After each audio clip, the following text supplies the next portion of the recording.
Hello dear students, कैसे हैं आप सभी। मैंने आपसे कहा था कि भारतीय संविधान का हर एक सेक्शन अब प्रत्येक दिन जो है आप लोगों का चलेगा। आज हम लोग लेकर आए हैं भारतीय नागरिकता।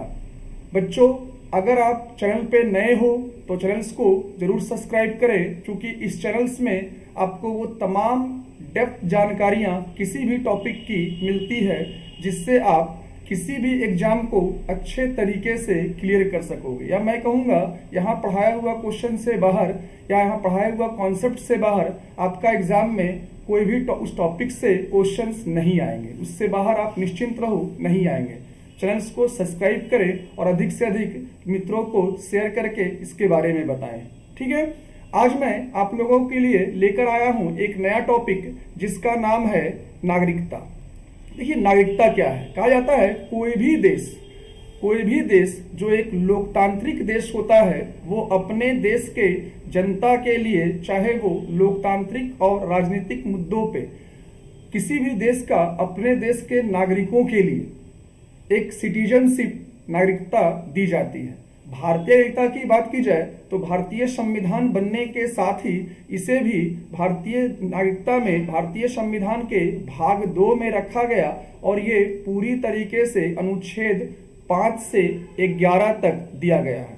और नागरिकता के संबंध में व्यापक डेवलपमेंट के लिए नागरिकता अधिनियम 1955 को लागू किया गया, जिसके तहत आज भी कार्य हो रहा है। हम जानते हैं अभी वर्तमान में एनआरसी और सीएए जैसे कार्य जो है वो नागरिकता अधिनियम 1955 के साथ किया गया है। अब तक लगभग 11 चीजें जो हैं वो संशोधित होकर इसमें जोड़ी गई है। चैनल्स को बने रहें और पूरे क्लास को देखें ताकि आपको हर एक चीज की बेहतर जानकारी मिल पाए। नागरिकता, भारतीय नागरिकों को जितने अधिकार प्राप्त हैं वो परिपूर्ण तरीके से प्राप्त हैं। कहा जा सकता है कई बार आपके एग्जामिनेशन हॉल में क्वेश्चंस आता है कि कौन से नागरिकता विदेशियों को प्राप्त नहीं है, जो विदेशी यहाँ टूरिस्ट जो हैं घूमने आते हैं। तो यहाँ पे याद रखिएगा कुछ चीजें कि भाई भारतीयों को कौन कौन सा प्राप्त है। अगर ये आप समझ जाओगे तो ऑटोमेटिकली चीजें इजी हो जाएगी। याद रखिएगा अनुच्छेद जो है वो 15, इसके बाद का क्लास जो होगा वो मौलिक अधिकार के तहत होगा और उस पर हम लोग तमाम चीजों के बारे में बात करेंगे कि भाई कौन कौन सा हिस्सा अनुच्छेद 15 में क्या आता है। क्योंकि अगर उस पर भी चर्चा करें तो क्लासेस काफी लंबी हो जाएगी। अनुच्छेद 15 भारतीय नागरिक को केवल मिलता है।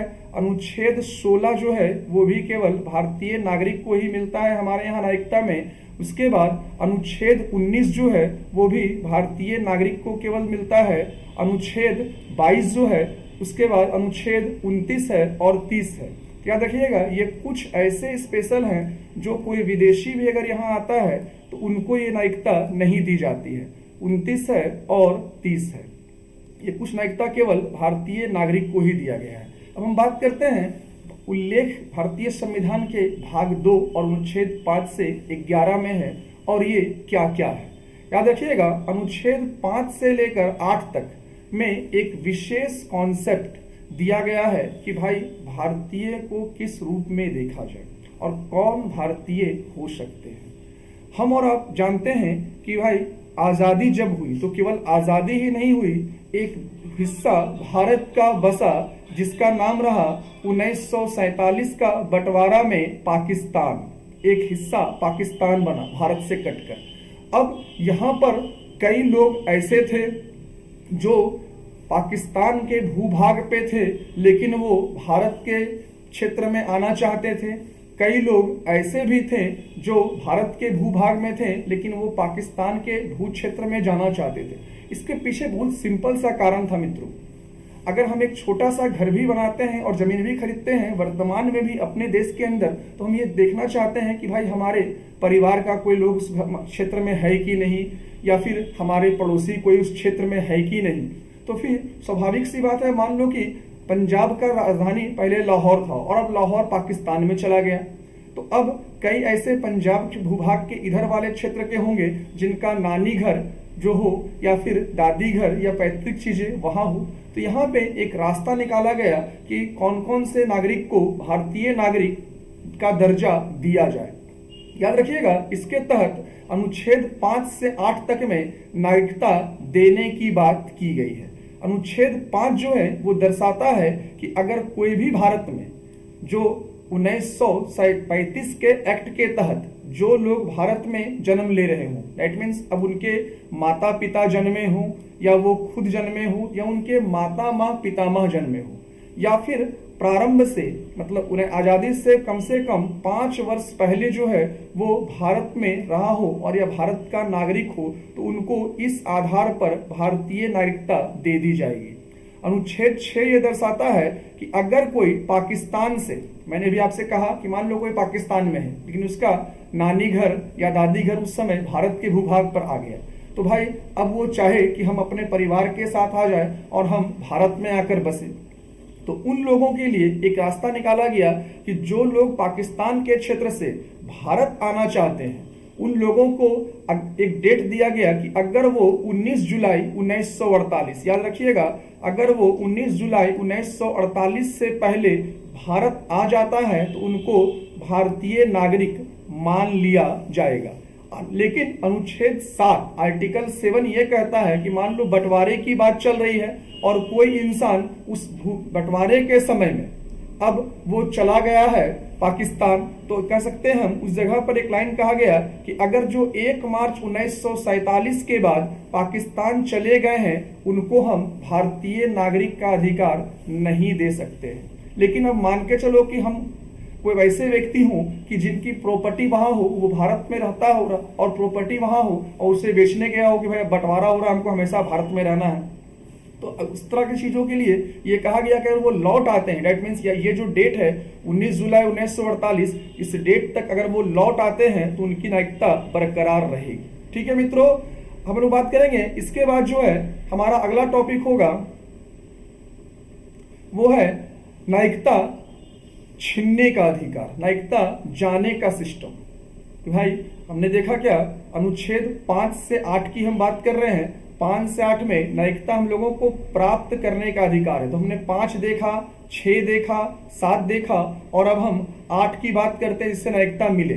कई विदेशी अगर उन विदेशी के भारतीय मूल के हों, हम लोग जानते हैं भारतीय मूल के मतलब प्रवासी हो गए, वो NRI है वो, तो अगर वैसे लोग जो अमेरिका में हो, कनाडा में थे या फिर किसी और भूभाग पे थे, अगर वैसे लोगों के लिए अनुच्छेद 8 जो है ये नागरिकता का अधिकार देता है कि अगर कोई इनके पूर्वज का मतलब क्या हो गया, जिनके माता पिता या माता पिता के पिता या माता मतलब दादा या नाना या नानी, इस तरह के कोई भी लोग अगर भारत सरकार अधिनियम 1935 के तहत उस समय अगर वो भारत में जन्मे थे तो उन लोगों को सामान्य तौर पर भारत में निवास करना होगा और बाद में उन्हें भारतीय नागरिकता दे दी जाएगी। लेकिन एक चीज याद रखिएगा, पाकिस्तान को छोड़कर, क्योंकि पाकिस्तान की जब हम बात करेंगे तो 1935 के भारत सरकार अधिनियम के समय तो तमाम लोग जो थे वो भारत ही था ना, तो इस हिस्से को छोड़कर मतलब पाकिस्तान के लोगों के साथ ये लागू नहीं था।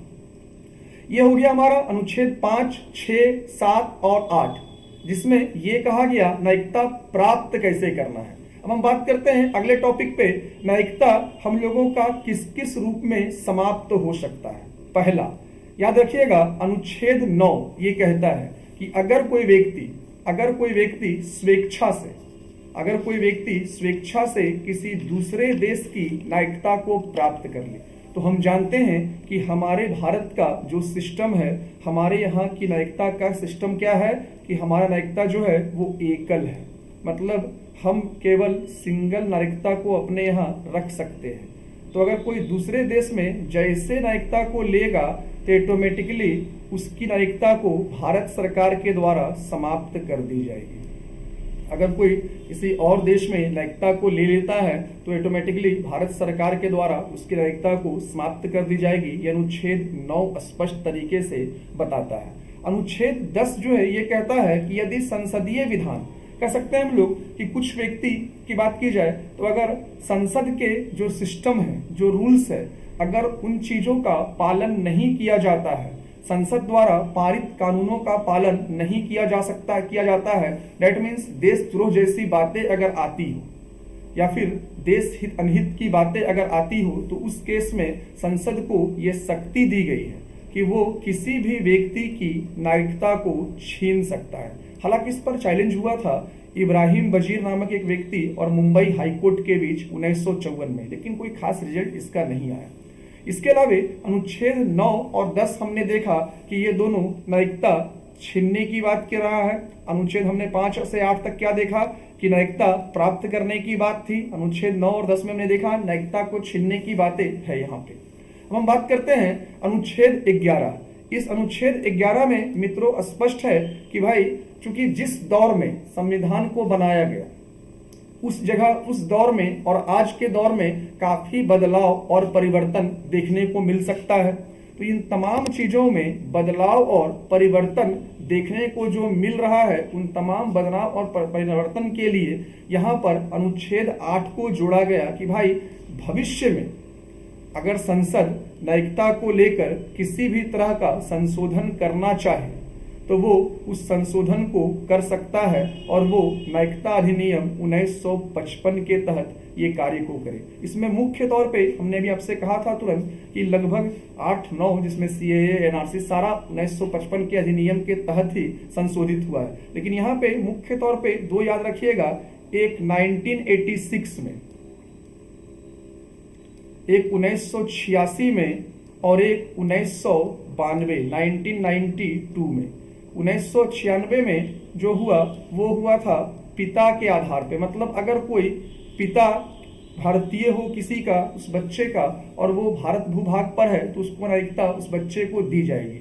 और 1992 में आने वाले समय में माता के आधार पे भी कर दिया गया कि अगर कोई माँ जो है भारतीय है तो उस भले पिता विदेशी हो लेकिन अगर माँ भारतीय है तो उस बच्चे को जो है वो माता के आधार पर नागरिकता भारत की मिल जाएगी। कोई दिक्कत नहीं मित्रों, चैनल पे लगातार बने रहो, पूरा क्लासेस एंजॉय करो। अब हम बात करते हैं अगले टॉपिक का जिसका नाम है नागरिकता अधिनियम 1955।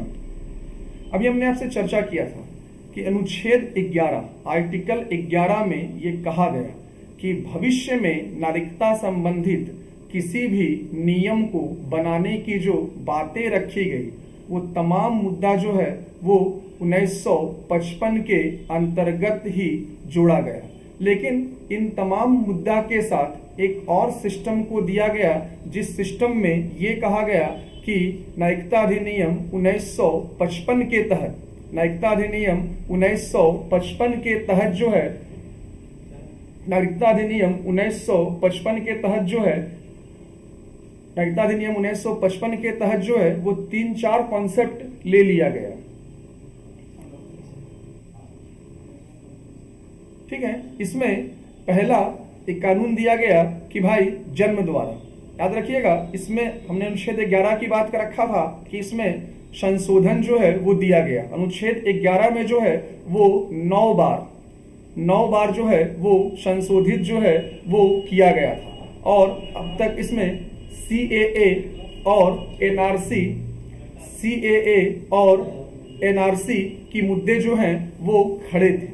तो भाई ये जो 9 बार अब तक हुआ इसमें अलग अलग चीजें हुई और सारा अनुच्छेद 11 के तहत जो है वो किया गया। इसमें पहला हिस्सा जो है वो जो इसका कॉन्सेप्ट उस समय आरंभ हुआ था वो जन्म द्वारा नागरिकता की बात की गई थी, जिसमें ये कहा गया कि जो बच्चे 26 जनवरी 1950 के बाद, जो बच्चे 26 जनवरी 1950 के बाद जो हैं वो भारत के भूभाग क्षेत्र में जन्म ले रहे हैं, जो भारत के भूभाग क्षेत्र में जन्म ले रहे हों, उन तमाम लोगों को भारतीय नागरिक ही समझा जाएगा। लेकिन एक प्रश्न चिन्ह ये उठता है कि मान के चलो कोई विदेशी भारत घूमने आया और उस समय वो महिला प्रेग्नेंट थी और बच्चे को जन्म वो भारत में दे दी, तो क्या उस बच्चे को भारतीय नागरिकता दे देंगे क्या? क्योंकि भाई 26 जनवरी 1950 के बाद वो बच्चा भारत में जन्मा है, तो बिल्कुल नहीं। याद रखिएगा ये अपवाद है कि भाई प्रथम विदेशी कोई भी मुद्दा जो है वो याद रखिएगा, विदेशी राजनीतिक कर्मचारी के बच्चे भारत में जन्मेंगे। जो हमारे यहाँ हम लोग कहते हैं एमएनसी के जो लोग होते हैं जिनको अम्बेसडर कहते हैं, तो वो क्या भारतीय नागरिक बन जाएंगे? नहीं बनेंगे, वो भारतीय नागरिक जो है वो नहीं बनेंगे।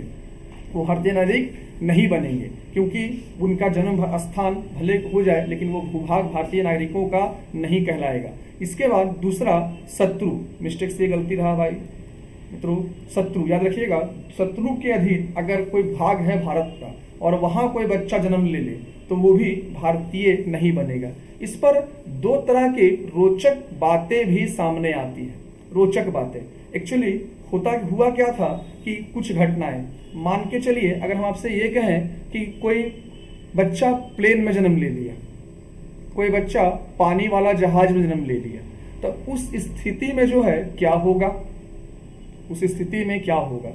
हम ये कह सकते हैं कि एक रोचक चीजें यहाँ पे है कि उस प्लेन का नंबर जो है वो किस देश से बिलोंग करता है, या उस जहाज का नंबर जो है वो किस देश से बिलोंग करता है, वो तय करके ये देगा। दूसरा वंश परंपरा के द्वारा, वंश परंपरा दैट मीन्स 26 जनवरी 1950 के बाद अगर भारत से बाहर भी अगर कोई बच्चे जन्म लेते हैं, भारत से बाहर भी अगर कोई बच्चे जन्म लेते हैं लेकिन उनके माता पिता भारतीय नागरिक तो उन लोगों को, बच्चे को नागरिकता प्राप्त होगी, लेकिन उनके पिता को भारत का नागरिक होना होगा। हालांकि इसके अतिरिक्त अगर उन बच्चों, कुछ बच्चे ऐसे भी हो सकते हैं जिन्हें मिल जाए वंश परंपरा से कि भारत के वो नागरिक नहीं है लेकिन वो भारत सरकार या राज्य सरकार के सेवा के अधीन सेवा कर रहे हैं, तो उनको इस उपबंध का लाभ उठा सकते हैं, मतलब उन्हें रजिस्ट्रेशन करवा के भारतीय नागरिक बनाया जा सकता है। अगला टॉपिक हमारा है तीसरे नंबर पे जो कानून कहता है वो देशीयकरण द्वारा। देशीयकरण का सीधा सा मतलब है कि भाई हम भारत को अपना लें।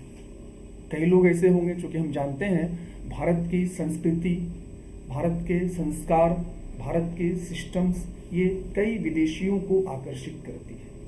कई विदेशियों को यहाँ का शांति प्रिय होना, यहाँ की कूटनीतिक क्षमताओं पर, यहाँ के कल्चर्स को लेकर कई विदेशी को भारत को विदेशी जो हैं वो आकर्षित करता है, जितने विदेशी हैं।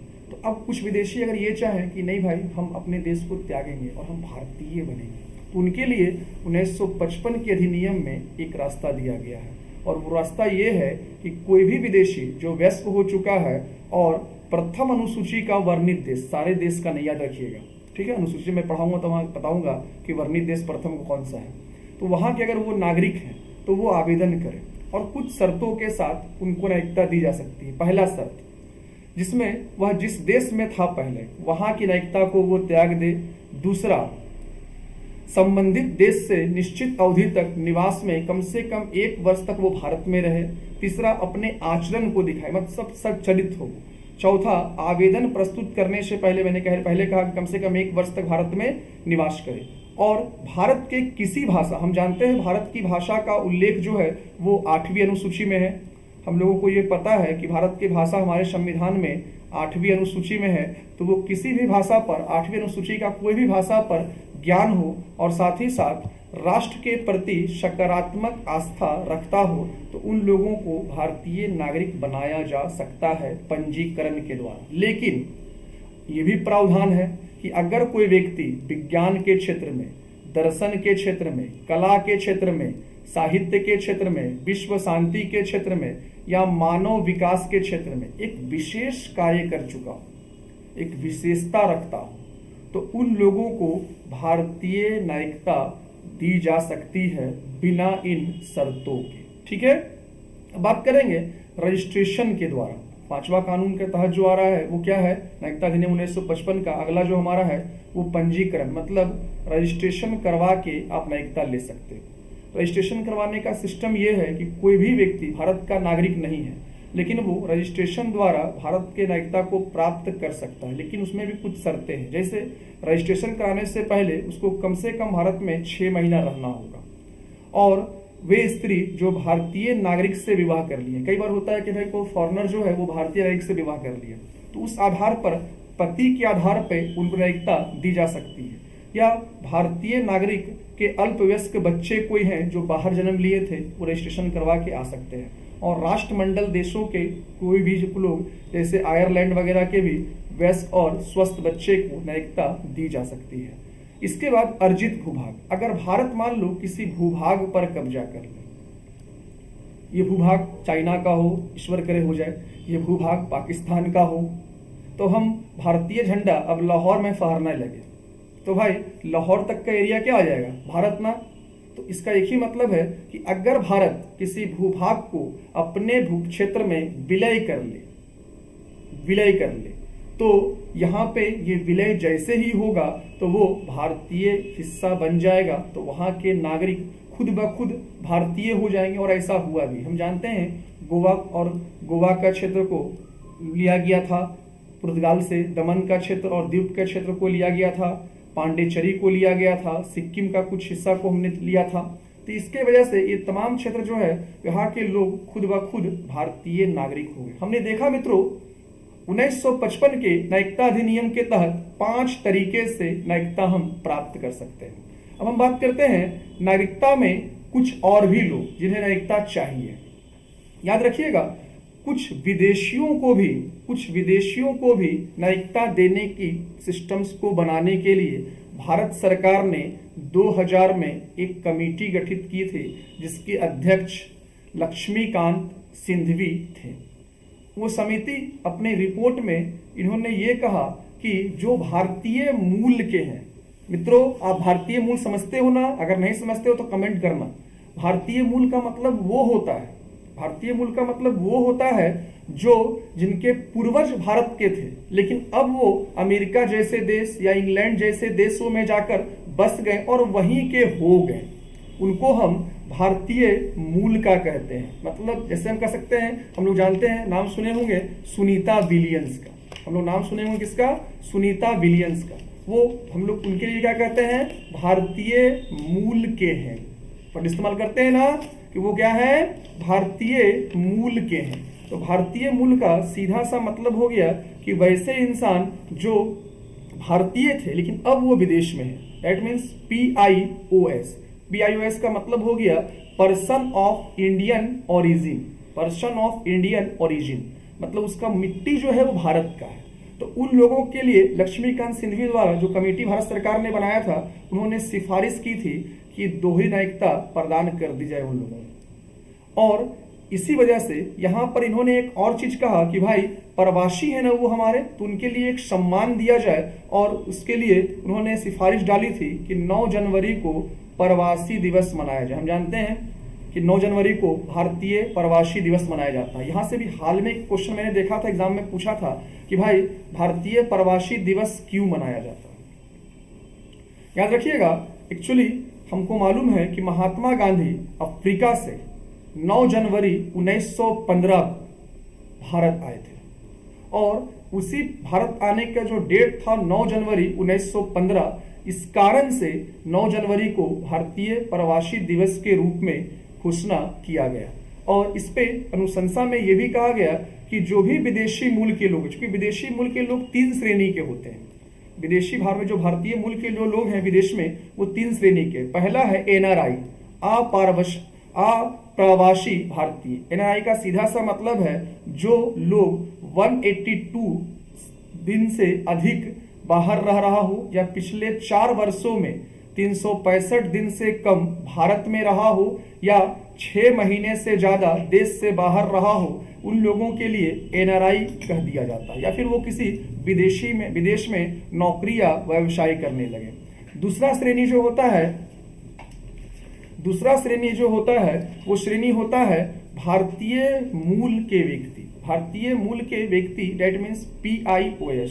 वे लोग जो स्वयं अथवा जिनके पूर्वज कभी भारत के नागरिक थे लेकिन वर्तमान में ये लोग किसी दूसरे के नागरिक बन गए। पूर्वज थे भारत के लेकिन अब वो लोग क्या है, किसी दूसरे के नागरिक बन गए हैं।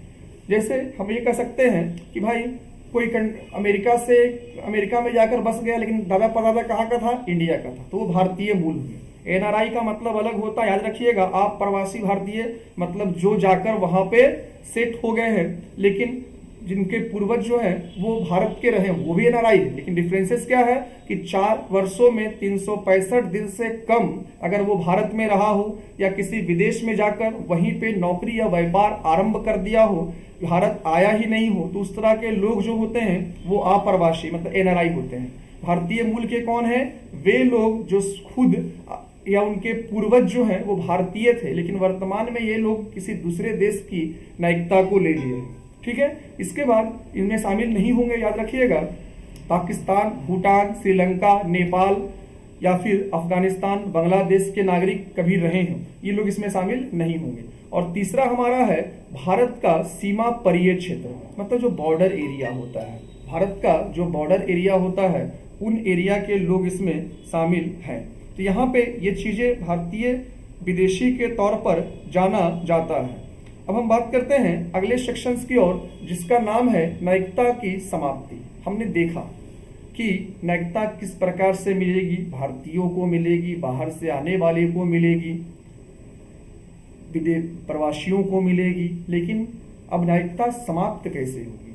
याद रखिएगा मित्रों कि भाई जिस प्रकार से व्यक्ति को किसी राज्य की नागरिकता प्राप्त करने का अधिकार है, उसी तरीके से कुछ स्थितियों में नागरिकता खो भी सकता है। जैसे एक स्थिति है वो परित्याग कर दे, क्योंकि हमने स्टार्टिंग में कहा था कि अगर कोई दूसरे देश की नागरिकता ले लेता है तो वो भारतीय नागरिकता को छोड़ना पड़ता है उसको, या खुद वो त्याग की घोषणा कर दे।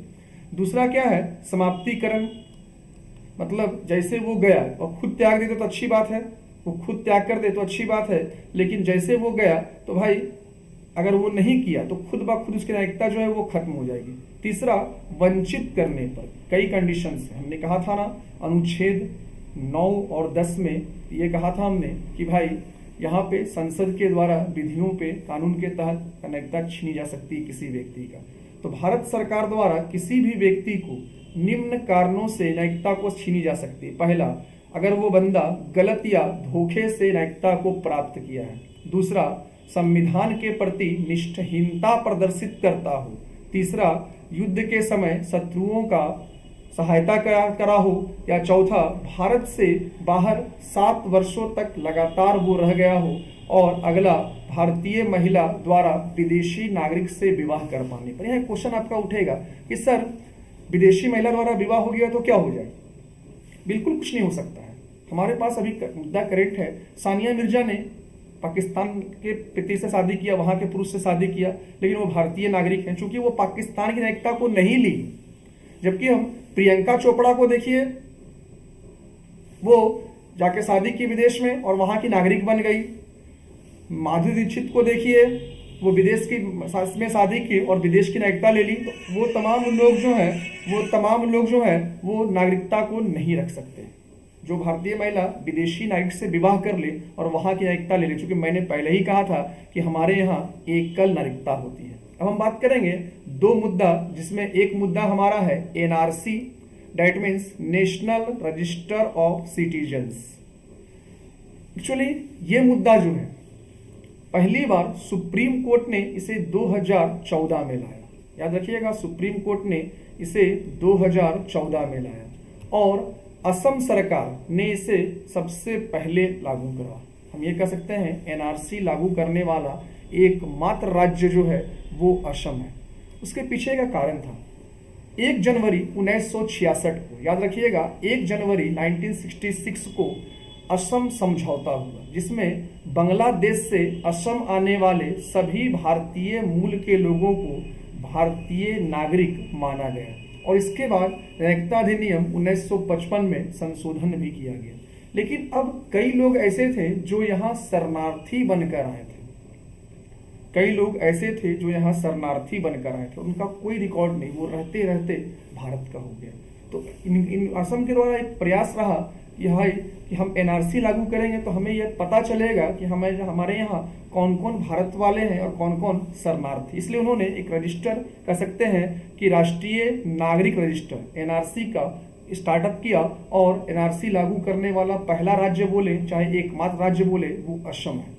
अगला हम लोगों का मुद्दा है CAA, मतलब सिटीजनशिप अमेंडमेंट ऑर्डिनेंस। ये 2015 में लागू हुआ, 6 जनवरी 2015 को। याद रखिएगा, उस समय के तत्कालीन राष्ट्रपति थे प्रणब मुखर्जी। इन्होंने एक अध्यादेश, एक ऑर्डिनेंस को पास किया और इसके तहत भारतीय नागरिकता अधिनियम में कुछ संशोधन की बातों को किया। वो संशोधन मैं समझा रहा हूँ और फाइनली गृह मंत्रालय ने इसके लिए 9 जनवरी 2015 को अधिसूचना जारी की। देखो क्या था वो, पहला था, वर्तमान में कोई भी भारत का नागरिक जो भारत में 1 वर्ष से तक लगातार ठहरना आवश्यक रहेगा, वो भारत में कम से कम 1 साल रहे और 12 महीने की अवधि उसके लिए होनी चाहिए। अधिकतम बहुत ज़्यादा हम छूट देंगे तो हम 30 दिनों का छूट दे सकते हैं। इसके बाद दूसरा था, भारतीय नागरिकों के नाबालिग बच्चों के लिए ओवरसीज सिटीजन इंडिया के रूप में रजिस्ट्रेशन करवाने की बात की गई। तीसरा था, ऐसे नागरिक के बच्चे या पोता पोती या फिर परपोता पोती जो ओवरसीज सिटीजन्स इंडिया के माध्यम से आते हों, उन पर पंजीकरण का अधिकार करना हो। अगला था, धारा 71 के तहत ये कहा गया कि OCI मतलब वही ओवरसीज सिटीजन इंडिया के पति पत्नी, जिसका पति या पत्नी कोई भी हो, जिसका विवाह पंजीकृत हो मतलब रजिस्टर्ड हो तथा धारा के तहत प्रस्तुत किया जाए तो वो प्रवासी भारतीय नागरिक के तौर पर उन्हें माना जाएगा। तो ये कई मुद्दे रहे। कुल मिलाकर ये तमाम चीजें जो है वो 1955 के अधिनियम के तहत दिया है। याद रखिएगा, ये लागू यहाँ पे 3 चीजें, अमेंडमेंट की घोषणा राष्ट्रपति ने 6 जनवरी को किया, गृह मंत्रालय ने 9 जनवरी को रखा और ये लागू जो हुआ वो हुआ है 2/12/2015। तीनों क्वेश्चंस आपसे एग्जामिनेशन हॉल में डेट वाले पूछे जा सकते हैं कि भाई घोषणा राष्ट्रपति ने कब किया, तो 6 जनवरी, गृह मंत्रालय ने इसकी अधिसूचना कब दी, तो 9 जनवरी, और ये लागू कब हुआ ये योजना, तो 2 दिसंबर 2015 को। मित्रों, आप लोगों को वीडियो कैसा लगा जरूर बताएं और कमेंट में करें और अधिक से अधिक लोगों तक इस चैनल के बारे में लोगों को बताएं। धन्यवाद मित्रों, जय हिंद, जय भारत।